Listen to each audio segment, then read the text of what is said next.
We've been exploring some different ideas in board game design. And these checkpoints asking the question, what makes for a good board game? What rules, when implemented well, really support the narrative? What rules where I understand what they were trying to do, but this is not a role-playing game. This is not a war game. If you introduce this rule, if you introduce this condition, then it kind of breaks the narrative, and now suddenly I'm doing accounting and I'm tracking everything on my app and what's going on. It breaks that immersion. So within this and exploring it, asking the questions to kind of get an idea of what kind of games are you feeling? What kind of rule sets are you exploring? And I've been playing, no spoilers, Seventh Continent. I've been playing a lot of that recently for two reasons. The first is I haven't played it in a long time. And while I've solved some of the curses and I've explored some of the island, meaning I kind of know initially what's going on, it's been long enough and I've got so many games and rule sets and versions of D&D floating around in my head, I can't remember everything. So I'm like, I think I've encountered this before, but maybe not. Maybe I will jump off the cliff and see if it's an illusion and figure out what's going on.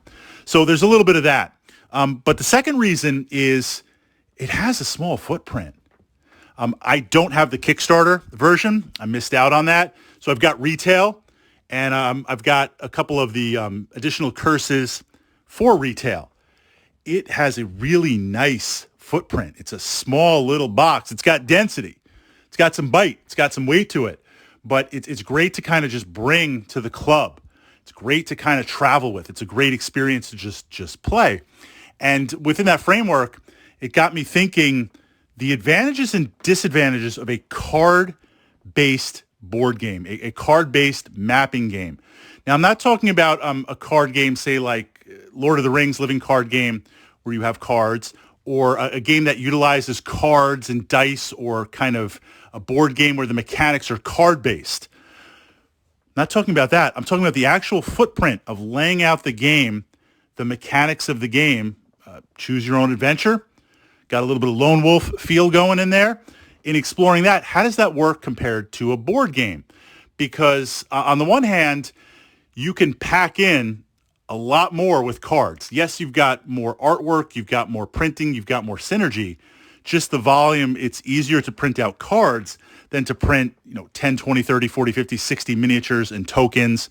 So by that nature, not always, card-based games tend to be a little bit longer, a little bit more complex, and give you a lot more choices than a straight-up board game.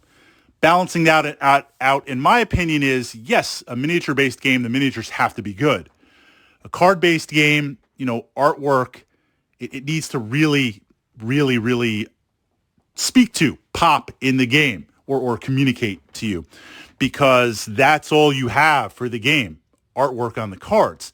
There are some miniature games that I've played and that I have where, I'm going to be honest with you, the artwork is good. I'm not an artist. It's better than I can do. But for whatever reason, the artwork really doesn't speak to me that much. But it's solid. It's just good enough. But the miniatures are fantastic, so I can immerse myself in that.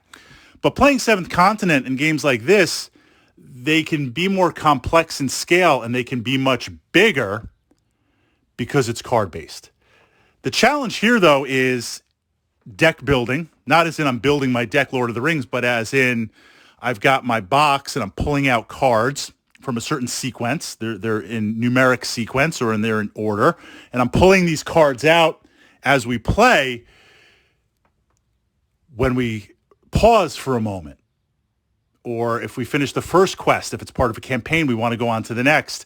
There's that breakdown time isn't like a board game where it's just complete breakdown to the next time and I keep my character sheet, so to speak.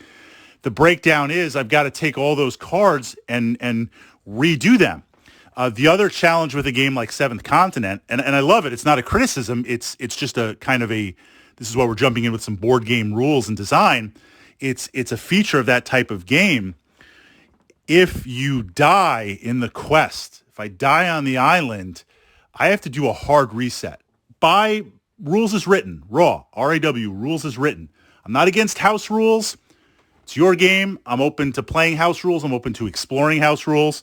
But for the most part, I play rules as written.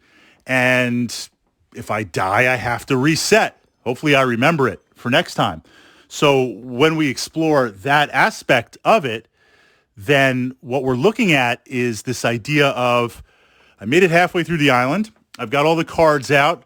I've got some good gear. I get killed. I don't want to roll it back a turn or two. I've got to do a hard reset. That takes some time. And with card-based games, unfortunately, there's no kind of guaranteed way around that or easy way around that. Yes, you've got a good organizer tray or a good system, and that helps. You've got a good organization system with it and dividers. That helps. There are some pack-in things that the designer, if they implemented it, works, but that leads to the question within that framework. As a board gaming enthusiast, card-based games. Another example would be Pathfinder the Adventure card game. I love the system. It's no longer in play. It's no longer in print, but it's a card-based quest game of hundreds. Rune Lord, the first box, hundreds and hundreds of cards. What does that look like? How does that play? How do you speed up setup time, breakdown time? In your opinion, if we've got these rules locked in and this is a feature of the game, we've got the advantages on this side.